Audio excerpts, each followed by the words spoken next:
Oman work visa চালু হওয়া নিয়ে সোশ্যাল মিডিয়া এবং ইউটিউবে যে খবরগুলো দেখছেন তার পেছনে একটি সত্য ও ইতিবাচক সরকারি আপডেট রয়েছে। 2023 সাল থেকে ওমান সরকার বাংলাদেশিদের জন্য নতুন ওয়ার্ক ভিসা সাময়িকভাবে স্থগিত রেখেছিল। তবে 2026 সালের জানুয়ারি মাসের শেষ সপ্তাহে সৌদি আরবের রিয়াদে অনুষ্ঠিত গ্লোবাল লেবার মার্কেট কনফারেন্সের সাইডলাইনে বাংলাদেশের প্রবাসী কল্যাণ ও বৈদেশিক কর্মসংস্থান উপদেষ্টা আসিফ নজরুল এবং ওমানের শ্রমমন্ত্রী মাহাদ বিন সাইদ বিন আলী বাওয়াইন এর মধ্যে একটি অত্যন্ত সফল বৈঠক অনুষ্ঠিত হয়।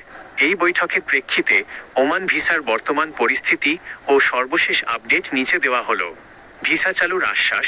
ওমানের শ্রমমন্ত্রী নিশ্চিত করেছেন যে ওমানে থাকা অবৈধ প্রবাসী বাংলাদেশিদের কোনো জরিমানা ছাড়া বৈধ করার রেগুলারাইজ কাজ চলায় 2023 সাল থেকে নতুন ভিসা বন্ধ রাখা হয়েছিল।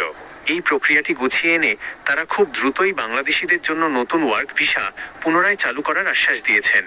দক্ষ কর্মীদের অগ্রাধিকার। ওমান সরকার আপাতত ডাক্তার, ইঞ্জিনিয়ার, নার্স এবং অন্যান্য টেকনিক্যাল বা দক্ষ স্কিল্ড পেশাজীবীদের ওমানের শ্রমবাজারে প্রবেশে বেশি অগ্রাধিকার দিচ্ছে। পাশাপাশি সাধারণ বা আধা দক্ষ কর্মীদের ভিসার ওপর থাকা স্থগিতাদেশ তুলে নেওয়ার বিষয়টিও পর্যালোচনার আশ্বাস দেওয়া হয়েছে। অবৈধ কর্মীদের জন্য সুখবর। ওমানে ইতিমধ্যে যারা অনিয়মিত বা অবৈধভাবে আছেন তাদের জরিমানা ছাড়াই বৈধ হওয়ার সুযোগ দিচ্ছে ওমান সরকার, যা প্রবাসীদের জন্য অনেক বড় একটি স্বস্তির খবর। সতর্কতা ও পরামর্শ।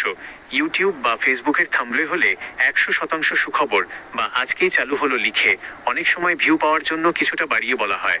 ওমান ভিসা চালুর প্রক্রিয়াটি সরকারিভাবে চূড়ান্ত পর্যায়ে রয়েছে, তাই যে কোনো দলের খপ্পরে পড়ে অগ্রিম টাকা লেনদেন করার আগে অবশ্যই bureau of manpower employment and training BMET অথবা ওমান অ্যাম্বাসির অফিসিয়াল বিজ্ঞপ্তি দেখে নিশ্চিত হয়ে নেওয়া বুদ্ধিমানের কাজ হবে।